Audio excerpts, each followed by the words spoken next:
Welcome into the In the Money podcast, the last one for February 24th. Tom Leach along with Jim Goodman, Keeneland's Director of Mutuals and Simulcasting. And some big races coming up next weekend, so this is a fairly light weekend for major racing. We're going to focus on the late pick four at Gulfstream, headlined by the Grade 3 Hal's Hope. Hopefully you were on Bravazzo last week. I liked that one. Jim did too. I think I had the exacta here on the podcast, and I'm going to jump back into the fray and not rest on my laurels. I've had 2 good weeks with the pick of the week on the video side with Katie Gensler, so I think a $2 win parlay would have got you back 500 and change. So I don't think it's going to happen this week, but we'll see.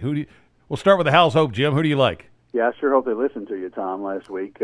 That's 2 good picks in a row, and Bravazzo was a great pick there. I can't believe the horse went off at 21-1. I was shocked at the overlay on that. Very nice, yeah. In the Hal's Hope, glad to see Irish Warcry coming back. He hadn't been out since September when he ran the Pennsylvania Derby. Obviously has some issues, has been off since then. He's going to get some play just because of been on the Derby trail and exiting 3 straight Grade 1s or 4 straight Grade 1s. But I'm going to take the shot that he's going to need this one. They're not going to have him cranked for a $100,000 Grade 3. They've got a lot more big plans for him down the road. So I'm going to say that he's going to need this one. I'm also going to say that Economic Model is going to need this one. Based on class, he's got a real shot in here, but he hasn't been out since October. So they gave him a winter off. Chad Brown brings him back, obviously in great shape. But I'm going to take a stand against those two who are going to get a lot of the betting money, I think. Malagasy for Todd Pletcher has had a prep race after a long layoff since last April when he ran the Arkansas Derby. And then he got knocked off the Derby trail by an injury. Came back in an optional $75,000 at Gulfstream on January 18th. Went off at 3-5. I think it's going to be a similar pattern with Irish Warcry and Economic Model. You bet on the name rather than the actual recent works and recent activity. So I think this horse gets a lot better with one under his belt. He had a 93 buyer. He ran second to Extravagant Kid and beat Recruiting Ready, which is a nice older horse. So I think that 6 furlong sets him up for this mile. I think it was just a prep race, and you'd have been crazy to bet him that day. I'm glad I didn't bet him at 3-5. Still use him today over Tower of Texas, the 4 horse for Roger Atfield, who went to Fairgrounds and had an interesting, had a good turf race. Coming back to the dirt here, he's never run on dirt before. He's all synthetic, all turf, but he's in good form, so I think he's got a shot to get me money. Conquest Big E, the 3 horse for trainer Donna Green, which doesn't have many horses, but Louis Saez picks up the mount. That's a big move up from Jose Batista, so I'm going to take him here underneath.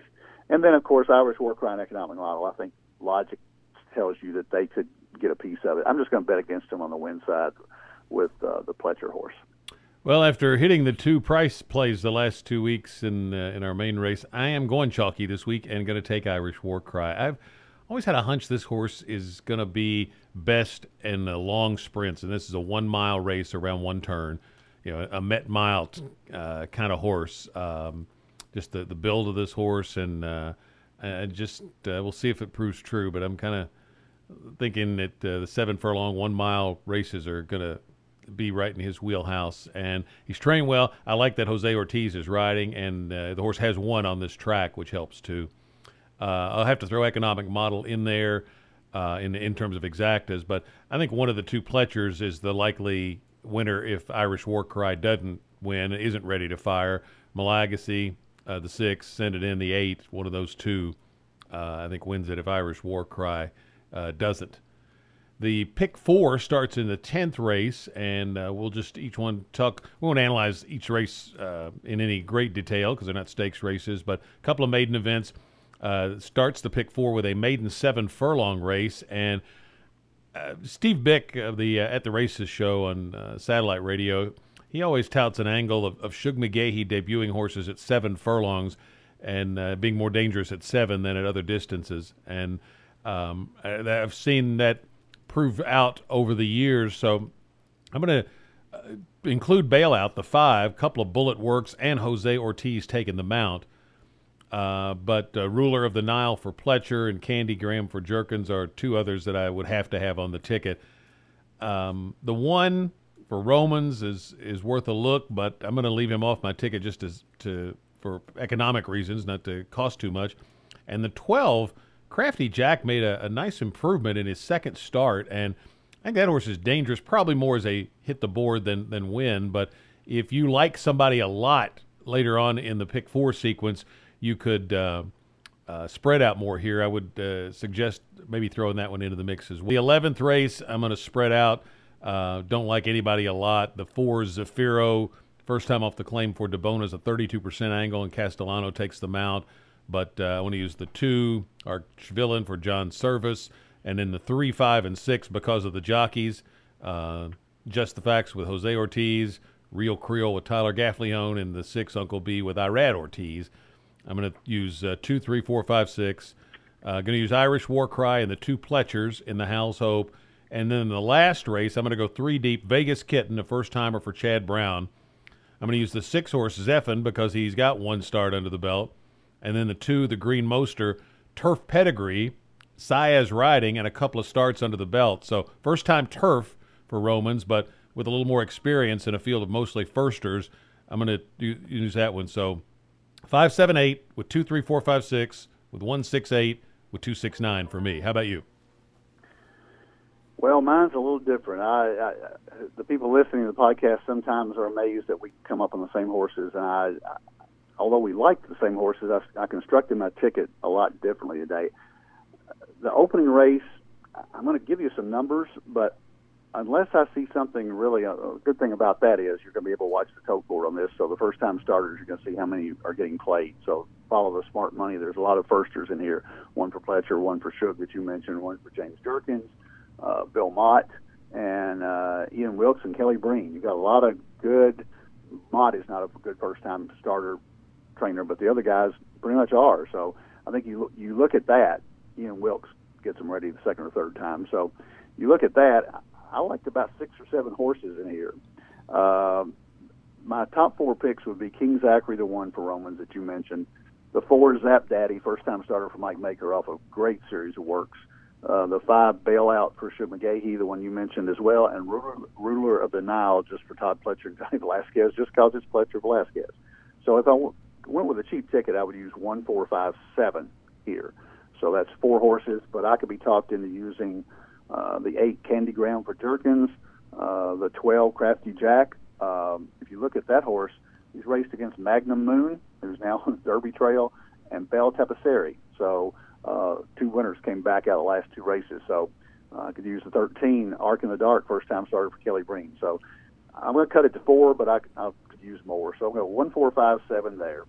Second race, I'm like you. I wasn't crazy about anything in the 11th. I went 4 deep with a 2, 3, 5, 12. Archville in the 2, Just the Facts, 5, Real Creole, and the 12 outside, Remembering Mickey, because Louis Saez picks up the mount. So 2, 3, 5, 12 there. I'm going to single Malagasy in the feature race, and then go as deep as you can in the last. So right now I'm 4 by 4 by single. So I've got 5 horses in the last. If you cut it to that, it's only a $40 ticket, and I'm going to use the 2, Green Moster, the 4, Determinant, the 5, Golden Challenge, the 9, Vegas Kitten, and the 12, Rose's Vision on the outside for Nick Suarez.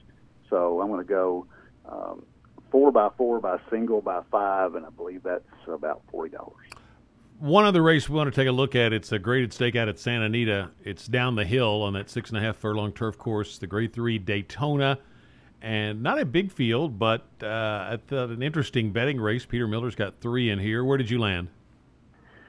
Well, he's got 1, including the Breeders' Cup Turf Sprint winner, Stormy Liberal, at 30-1 that day. I'm sure all of us had that one. And he's going to be bet big off that one, but he's been to Hong Kong and back. They shipped him out there, and he went off at 83-1, and he ran like it. So I'm not going to take him coming off a trip to Hong Kong. He's going to be way over bet for my liking off the Breeders' Cup Turf Sprint. He is 7 for 14 at Santa Anita. He's got 7 wins on downhill course. But there's a horse in here that's got a better record on the downhill course, and that's Calculator, the 5, the other Peter Miller. And he picks up Flavian Pratt. He's 3 for 3 at the distance, had a perfect prep on January 28th, got to be well rested. I just think he fits very well here. Miller could run 1-2 here with two of his three horses. Conquest Tsunami is the other one that I thought had a shot. He was very impressive in his comeback race on January 20th, and that was at 6.5 furlongs down the hill. So if he improves on that at 99 buyer, he could be right there. So I think Peter Miller's got a chance to sweep it. I don't really like Stormy Liberal in here simply because of that trip to Hong Kong and back, and then running back, 3 months later, or 2 months later. That I don't think that's ideal for getting him ready. He's going to be good down the road, but don't think it's going to be right here. So Calculator would be my pick here. I'm going to take the third Peter Miller, Conquest Tsunami, off the angle of a big move forward in the first time for Miller, and that was on this course, and he's second off this kind of layoff. He hits at a 29% rate. So those two angles, plus the fact that I think he's going to get a little bit of a price, I'm going to key around him in the exacta with the two others that you mentioned, Stormy Liberal and Calculator. Stormy Liberal, I'm with you on that.